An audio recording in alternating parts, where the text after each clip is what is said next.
Greetings. Welcome to another episode of Well, Why Not?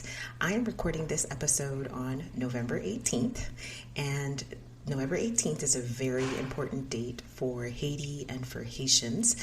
It is the day that we commemorate Bataille de Vertières, which is the last battle that we fought and won against the French to gain our independence in 1803. For a while, I've been wanting to do an episode about Haitian history or just pieces of the history that mean a lot to me, and I thought no better day than today. So let's get started.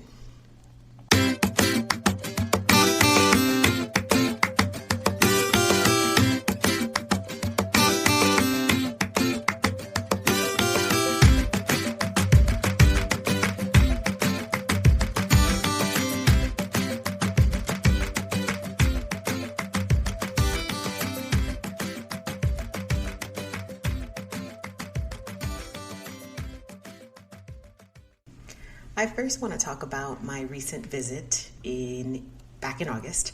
I say that I was privileged to visit Haiti recently because so many Haitians are not able to do that for a myriad of reasons.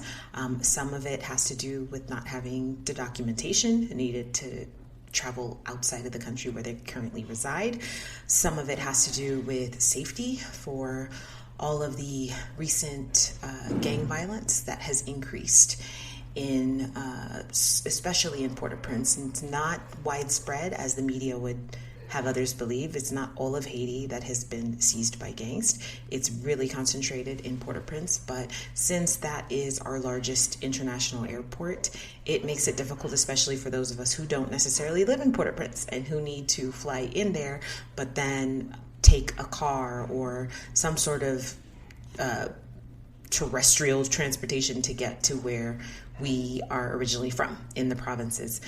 So again, I had the privilege to make the trip back in August, and before I went, I was very cautious about who I shared that with, just because I knew that there would be many people who would want to discourage me, who would be fearful for me.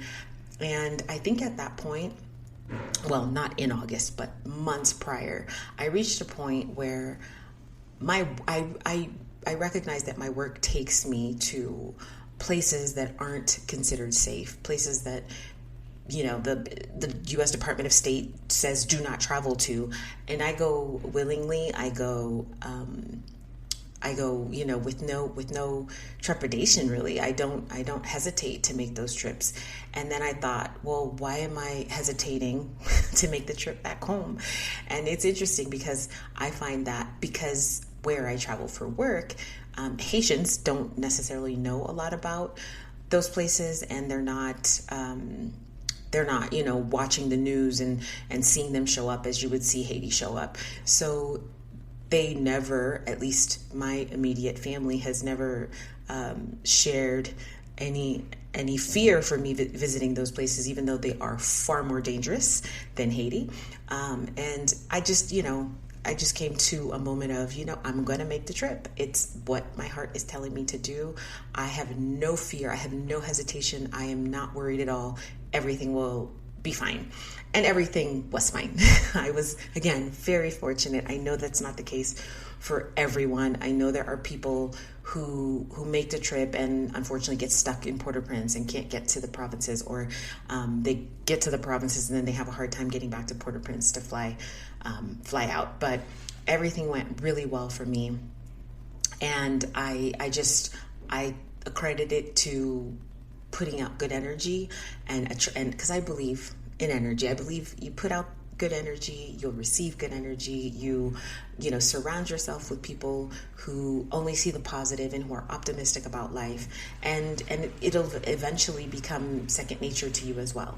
But if you're surrounding yourself with people who will point out every potential danger or fear and point out everything that can go wrong, then you will eventually start to believe that as well.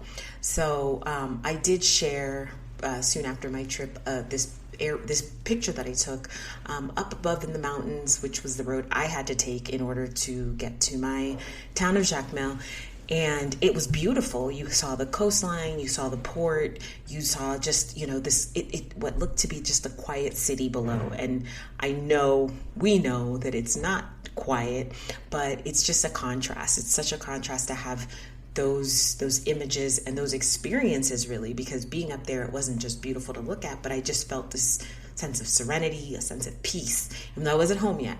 And then, of course, when I got home, my town, I hadn't been back since 2019, and it's changed. I wouldn't say all for the better, but again, I had those moments, just going to visit the places that I usually go visit, to go to the beach, to go to the cemetery, as is something that is so traditional for us, to just go see friends, family that I haven't seen for a few years, and to be in those spaces again. It just felt peaceful.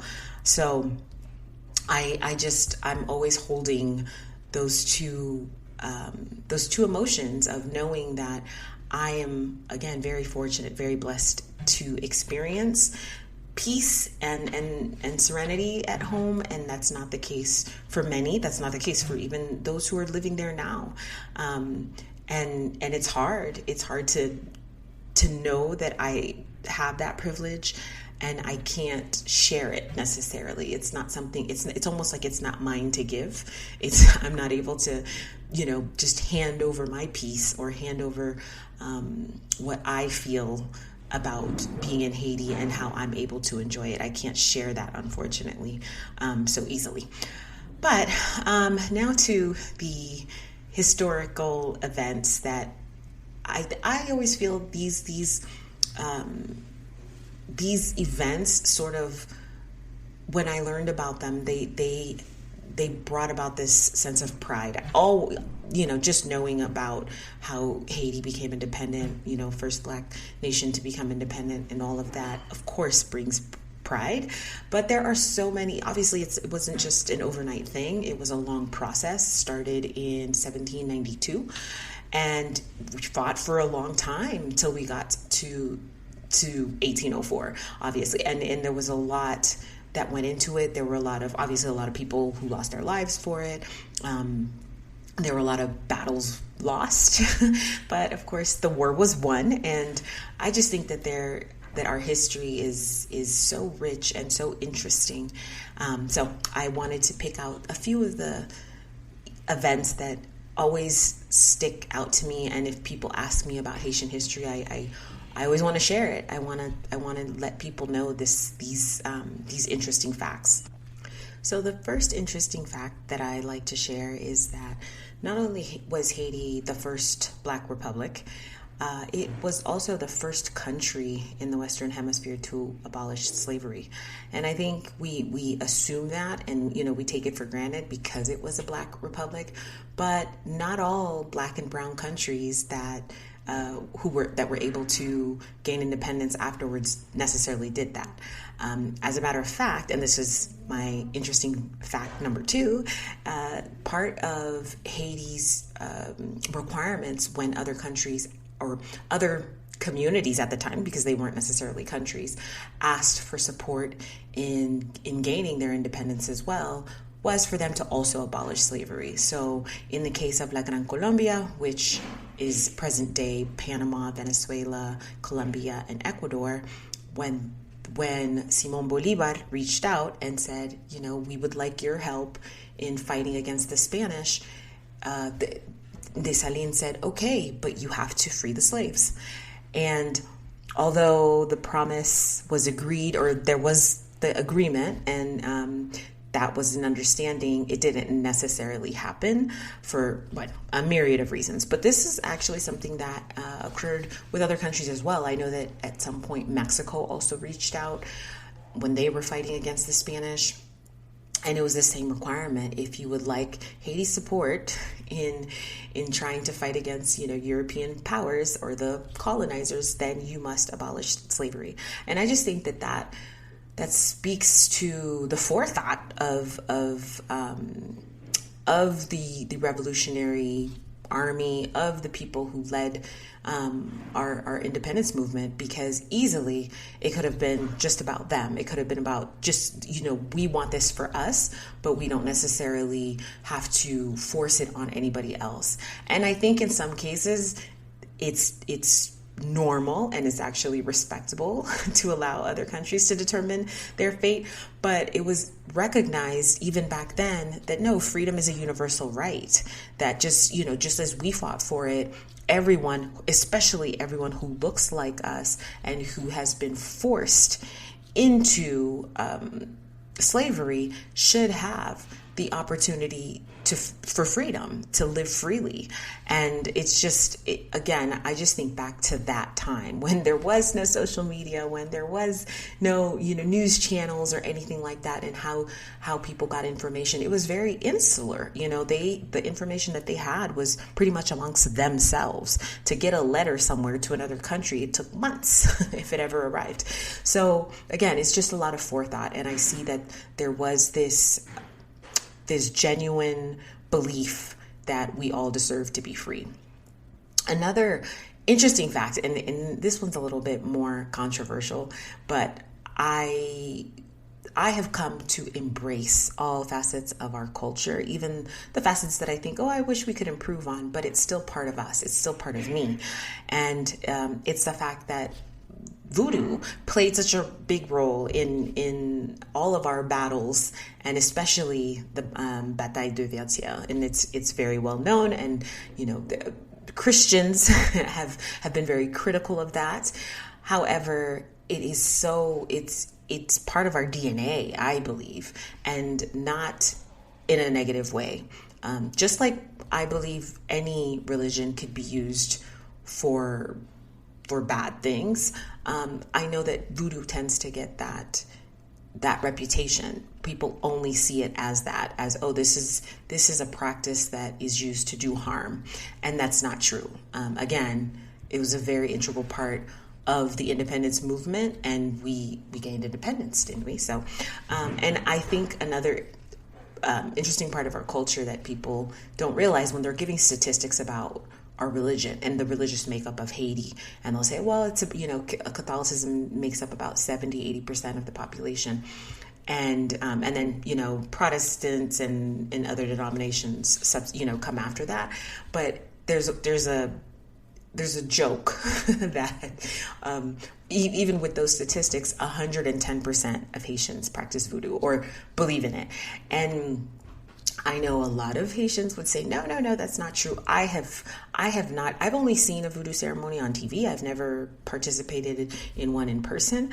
But I believe it after speaking to a lot of Haitians, because even if they are not a practicing voodooism, they still have these beliefs because they become part of our culture. They become part of our culture beliefs, and they are, certain fears or certain assumptions about things. Like I have a really good example, and I've touched on it on previous episodes. One of the reasons why Haitian parents are so against their children spending the night at other people's homes is that there is a belief that if somebody pulls a hair out of the middle of your head, like the middle of your scalp, that they are essentially taking your spirit. And of course, how can that happen? How can somebody do that? The easiest way for somebody to do that is if you're spending the night or if you're sleeping. And so sleeping in somebody who is not family, who is not close family, in their home, you are exposing yourself to that potential. So to me, and that's very much tied in voodoo belief, in voodoo practices. And so I think even when you could be speaking to a Catholic, you could be speaking to a Protestant, and they will have that belief. So to me, again, this is not, it's beyond just a religion. It's sprinkled throughout our culture and the way that we move through life. Even when we leave the island, that was another thing I remember hearing when I was little, that there was this belief that spirits, because in voodoo practice, spirits are used for a lot of things. whether it's to heal somebody, whether it's to find things out. It's the central part of everything that gets done, whether in a ceremony or how it's practiced. And there is a belief, or at least there was, that spirits can't cross oceans. So once you left Haiti, supposedly, there was this sense of protection, like, oh, well, whatever somebody is doing in Haiti, even if they're trying to do me harm using spirits, the spirit can't cross an ocean, so I'll be fine. I think over the past 20 to 30 years, though, a lot of Haitian communities have started to practice voodoo where they live, in the diaspora as well. So I've started to think, did that belief change, or is it more so that they feel that they are conjuring the spirits where they are, so the spirit doesn't technically have to cross waters? Like, I think before too, there was this idea that voodoo only came out of Haiti. And again, I think because it's such an integral part of who we are, part of our DNA, that I think eventually the realization came that no, wherever we are, just like with any religion, you don't need to be in a certain geographical location to worship, or to observe traditions, or to hold a specific ceremony. You need certain items, and I do believe that there are certain items that people prefer to get from Haiti for voodoo ceremonies, but I think overall there's this feeling that, oh, we can worship, we can conjure anywhere we go. And I'm using the word conjure. It's probably incorrect. I just know because in speaking to spirits and bringing about spirits, maybe that's the better term to use, is a big part of the voodoo practice. So I actually would love to study more about it. I've studied it here and there, have a general knowledge of it, but again, I really believe it, and I'm sure that there are Haitians who will disagree with me and will say that nope, they have nothing to do with it. They were not raised practicing, and no, and there is this feeling that it's a bad thing as well. But I also have seen that with different with music, for instance. We have a very traditional music called racine that for a long time was considered, and it was also tied to voodoo ceremonies, and the sounds and the instruments that were used in ceremonies, it kind of came out of that. So of course, just as we were taught that voodoo is a bad thing, anything born of it is also bad. But now, Racine music is internationally recognized. There are so many other cultures that appreciate the sounds of it. You can hear it's similar as well to certain music from the South, from like Louisiana. So, we've come to this place of embracing more about our culture and realizing and kind of questioning why were we told it was bad? Where did that come from? And a lot of us, it comes from our parents, but then it to keep going and keep searching and saying, but why were our parents told it was bad? Who told them? And then eventually coming to the realization, oh, this came out of white Anglo-Saxon colonizers and how they wanted us to convert to their own religion. So, of course, anything that, was closely tied to our traditions, especially African traditions, was looked at as bad. And you could see variations of voodoo in other countries that also had slaves.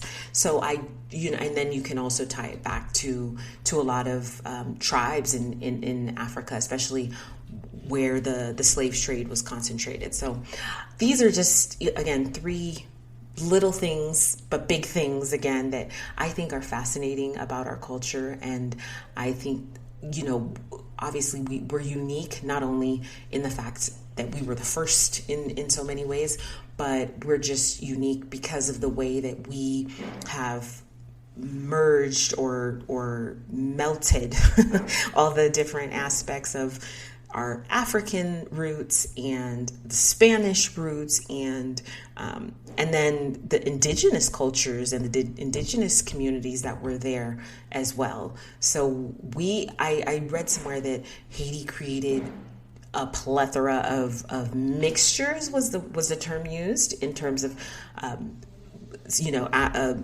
Africans mixing with French, mixing with Spaniards, and it just I don't know if it's necessarily more so than on the other side of the island in Dominican Republic, but it's pretty. You can see it. You can see it even to this day, especially because we've had other influxes, and so that mixture as well you can see play out. But we have all shades, which you hear often. It's like Haitians come in all shades and with different facial features and all of that. And that all ties back to that era, that era of independence when now abolishing slavery, making everyone free, that people were making families in very different ways. And it just created a very, very diverse group of Haitians that we still, or diverse community of Haitians that we can still see today.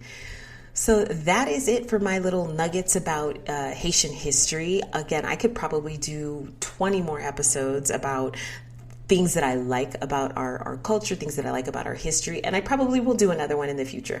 But again, just to commemorate this special day for so many of us, I wanted to record this episode and get it out there in a timely manner. Thank you for listening, and until the next time, be well.